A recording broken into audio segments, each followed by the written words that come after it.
Բարի երեկո, պարոն Շիրինյան, շնորհակալություն մեր հրավերն ընդունելու համար։ Պարոն Շիրինյան, միասին փորձել ենք ամփոփել անցնող շաբաթվա կարևոր եւ ուշագրավ իրադարձությունները, այս շաբաթ իսկապես բավականին բուռն զարգացումներով հագեցած էր, բայց սկսենք ամենասկզբից, երբ ամսվա սկզբին մարտի 6-ին Սիրիայում տեղի ունեցան խժդժություններ,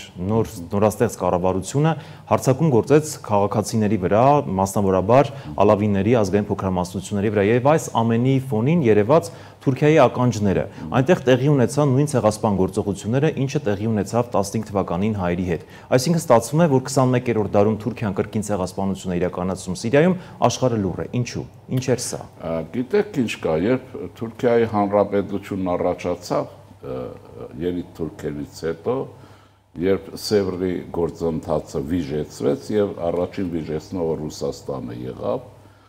իսկ Թուրքիային ձեռք մեկնող հանրապետություն դարձնողը նորից Ռուսաստանը եղավ, դա 100% ճշմարտություն է։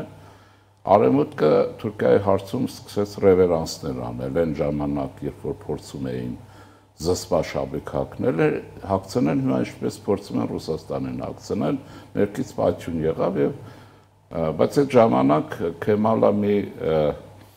լոզունգ, կամ կարգախոս առաջադրեց սկզբում, որ խաղաղություն ներսում, խաղաղություն դրսում, այսինքն ագրեսիվ չեն լինելու դրսում, բայց եթե կհիշեք, այնտեղ Դավութօղլու արտգործնախարար եկավ, նա սուտ արդեն հասկանալ է, որ հայտարարեց զրո պրոբլեմ հարևանների հետ, Հայաստանում, որտեղ մեր մոտ է, մեծից փոքրը, երևի հազվագյուտ բացառություններով խաղաղության հանդեպ ունի հոգեկան պրոբլեմ, ինքը գիտի, թե հավերժ խաղաղություն չի լինելու, չի լինում։ Եթե պատրաստ չես, խաղաղություն չի լինում։ Եվ այսպես Դավութօղլուի խոսքը սխալ հասկացան, այսինքն, որ Թուրքիան ագրեսիվ չի, Թուրքիան դուրս չի գալու, մնացել է Քեմալին հավատարիմ։ Ես այդ ժամանակ նկատեցի մի բան, այսինքն զրո պրոբլեմ հարևանները նշանակում այն հարևանը, որը իրենց դուրս չի գալիս,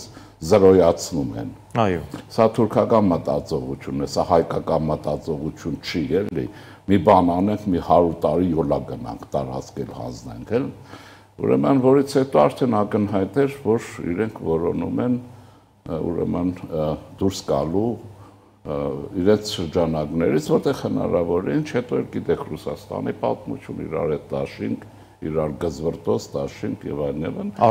Առևտուր, հա, Ռուսաստանը ցարական Ռուսաստանի ավանդույթով իջավ Սիրիա, բայց ինչպես միշտ որևէ մեկին օգուտ չտալու համար, այլ բացառապես իր շահեր ռեալիզացնելու հենվեց ուրեմն օրինական իշխանության վրա Եվ ասեմ նաև, որ ուրեմն արաբական աշխարհներում, եթե դիկտատուրա չի լինում, որ շատ են դատաբարդում, կյանքեր չի լինում, այդ ժողովրդավարությունը արևմտյան բան է իրենց համար։ Մի խոսքով ինչ-որ է,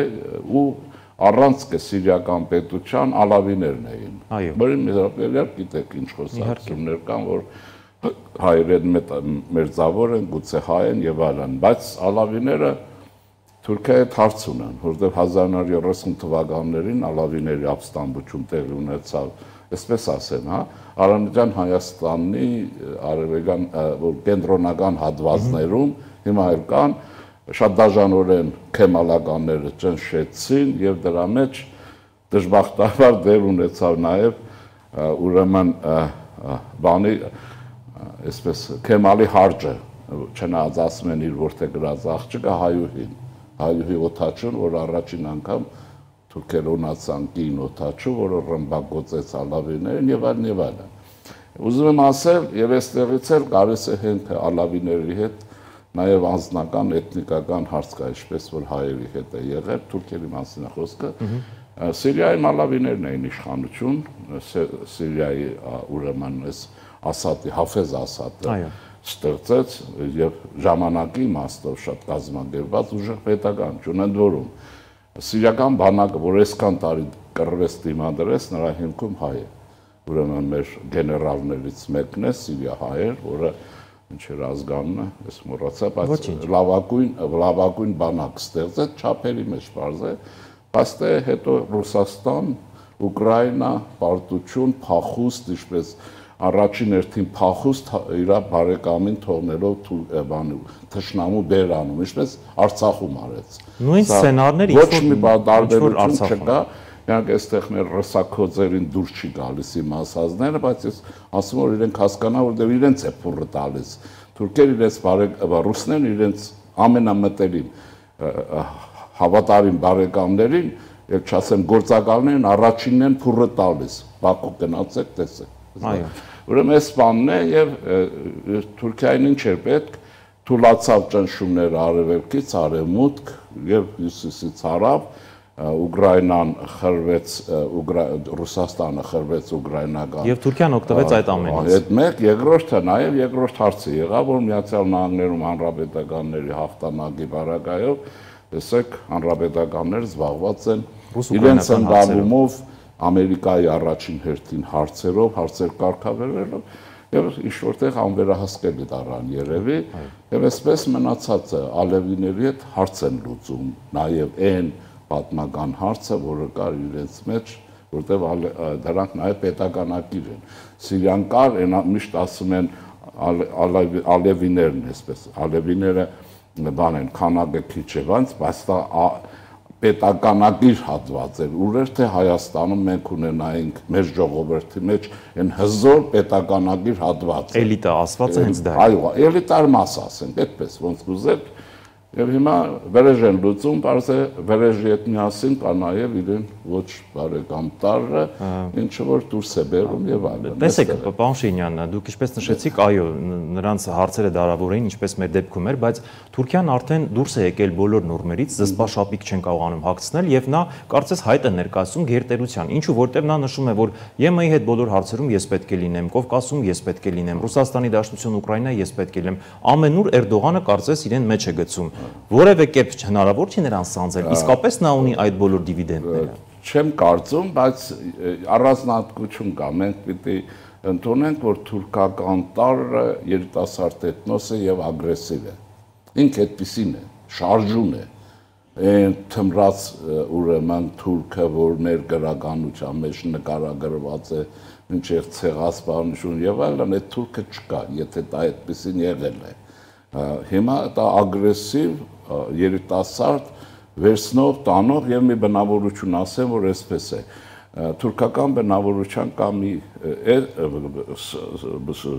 սկզբունք կամ բնավորության մեջ բնավորություն, որ մեր բարագայում օգտվեց երկար համբերատար սպասել գիտեն, մինչև հակառակորդը կթմրի, կթուլանա։ Հենց նկատեցին խփում ու տանում են եւ վերջ։ Գորշ գայլերին բնորոշ վարկագիծ։ Դա նաեւ գորշ գայլերն են, չէ՞։ Դա բնավորություն, ինչը որ դրսևորվեց նաեւ Արցախում։ Թողեցին գողանան 30-40 տարի Հետո 9 ամիս փակեցին սովետացին Ռուսաստանի ճորտը դառնան վերնախավի մասին ուղեղներն անջատած ռուսականանան հույսները, բայց երկրում են հաստատեն անորոշ եւ ստրկատիրական կարգեր, այս Բաքու գնացածներ դա էին արել, որտեղ ժողովուրդը ռուսները հանձնեցին այդ նույն էլիտային Ադրբեջանին եւ խփեցին այն ժամանակ եւ ինչպես ասում են լամնցել էին Ռուսաստանը տվեց դաբրոն, այսպես ասենք, որ Լավրովի վրա մատեցին։ Ռուսաստանն արեց, բայց իրենք արեցին, էլի։ Ուզում եմ ասել, սա այդ ամենտեղ լինում է։ Հիմա այդ բոլորը ճիշտ է, բայց մենք մի ուրիշ հարց ունենք, որ այդտեղ ձեր ասած կանոնը ինձ թվում է լավ չի աշխատում, որ ամենտեղ իրենք եւ այլն։ Կարծում եմ արևելյան հատվածում, արևմտյան Հայաստան կամ Հայաստանի Հանրապետություն այս հատվածում լինելու են ավելի զուսպ, լինելու են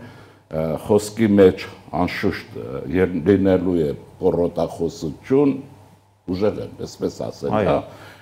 եւ շատ են ուժեղացել։ Մենք 1920 թվականին, երբ որ առաջին հանրապետությունը կար, մենք ու թուրքերը ելագետային վիճակներում էինք, մեր բանակն ավելի էր զինված, քան Քեմալը։ Հիմա տեսեք մեր քանակը, որտեղ մենք ստրուկները տարան մեզ Ռուսաստան, երգիրը ներսից բայթեցրին առաջին հանրապետությունը։ Այսինքն շատ նման է հիմիկվա ժամանակները։ Հիմա կարծես վերակրկվում է 21 թիվը, բայց այստեղ մենք ունենք մի հաջողություն, դա օբյեկտիվ օրինաչափության հետ կապ ունի, ինչքան ես եմ հասկանում, եւ դա Միացյալ Նահանգների զսպաշապիկն է, որ այստեղ աշխատելու է եւ աշխատում է։ որովհետև բալանսի կամ հավասարակշռման քաղաքականությունը կամ հաշվեկշիռը պետությունների հզորությունների միջև Հայաստանի աշխարհագրական դիրքը կարևորում է Ռուսաստանի համար Հայաստանը թողելու ինչ որ է, որից ժողովուրդը հեռանում է, իսկ մնացած պետություններ Ֆրանսիա, Միացյալ Նահանգներ եւ այլն հաշվեկշռի մեջ են վերում եւ այստեղ արդեն Բայց Ռուսաստանը թույլ կտա այդ ամենը։ Ռուսաստանը ինքը իր թույլ տալուն ոչինչ չի մնացել։ Հիմա մեկը լինի, ասեմ դա։ Ուրեմն այս պարագայում ուրեմն ամերիկյան զսպաշապի այս կամ այն չափով ավռում է։ Հիմա ասեմ հետեւյալը, դուք գիտեք, երկու օր առաջ հայտարարվեց մեր վարչապետի կողմից, ամենից ես իրենից եմ լսել, Բաքվից եւ այլն, որ պատրաստ է խաղաղության համաձայնագիր։ Ընտրոտ կետերն էլ համաձայնեցրել են։ Այո, եւ շատ արագ, որի մասին խոսում էին սահմանադրություն պետք է փոխեք, այս Եվրադիտորդներին պետք է անեք, Մինսկի խումբը պետք է ցնեք եւ այլն։ Որ հետո ստորագրենք եւ այլն, հետո էլ ես էլ ասում, հետո էլ պետք է ասեն տառերը փոխեք երևի, որ ասենք չէին ուզում կատեգորիկ, բայց Ալիևը իր այդ դեմքը պահելով արտգործնախարարին հրամայեց, ասեց շուտ արա, թե չէ ամերիկացիք մեզ գուտեն։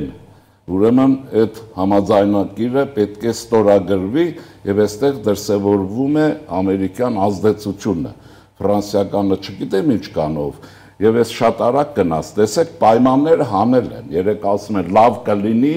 Մինսկի խումբը, ասում են առաջ Մինսկի խումբը պիտի ցրի, սահմանադրությունը պիտի փոխվի, երրորդ երկրներ պետք է չլինեն եւ այլն, այնտեղ նյուանս կա արդեն այդ երկրների հարցում։ Տեսեք ինչ է լինում։ Ուրեմն արագ համաձայնվեց, որ իրենք են պատրաստ ստորագրելու։ Հիմա ոչ թե պայման է ասում, այլ ցանկություն, այսինքն սա իր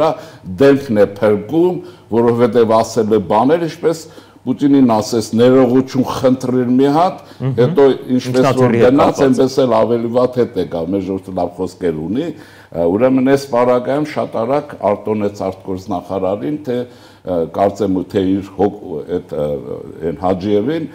դա ասել եւ համաձայնագիրը գնում է գործի մեջ Հայաստանի հանդեպ Ադրբեջանի ոչ մի պայման այլևս առաջադրված չէ։ Քարոզչության իմաստով ինքը շարունակում է Քարոզչության իմաստով ասում է, որ անցում է կատարում նահանջ, բայց քանի որ ինքը չի կարող էլ, չեկիստի տղա է էլի, ինքը ոնց կարող է ասի սխալվել եմ եւ այլն։ Եվ այստեղ ես գրեթե համոզված եմ, որ այստեղ փայլուն աշխատանք է կատարել պետքարտուղար Մարիո ուրեմն Ռուբիոն հաստատ եւ աշխատել է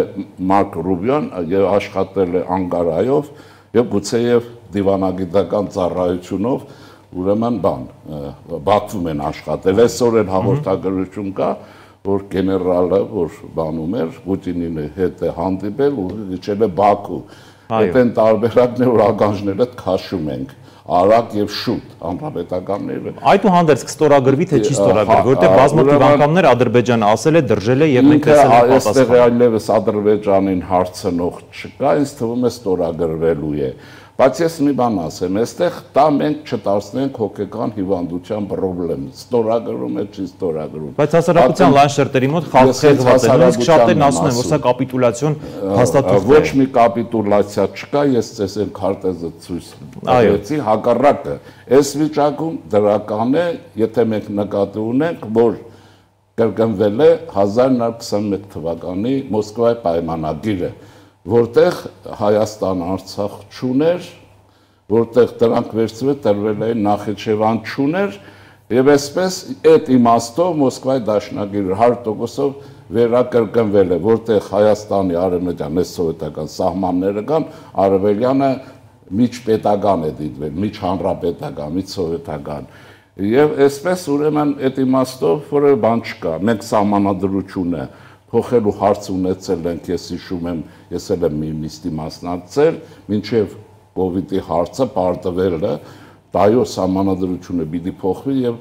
ես չեմ ասում։ Բայց ոչ Ադրբեջանի պահանջով։ Ադրբեջանի պահանջեր չկա, ասում եմ, չի ասում սահմանադրությունը, երեք չասել, չէ, ոչ մի բան չի ասել, ասում են լավ կլինի։ Հա լավ կլինի կամ չի լինի։ Ուզում եմ ասել, բայց մենք դրանք պիտի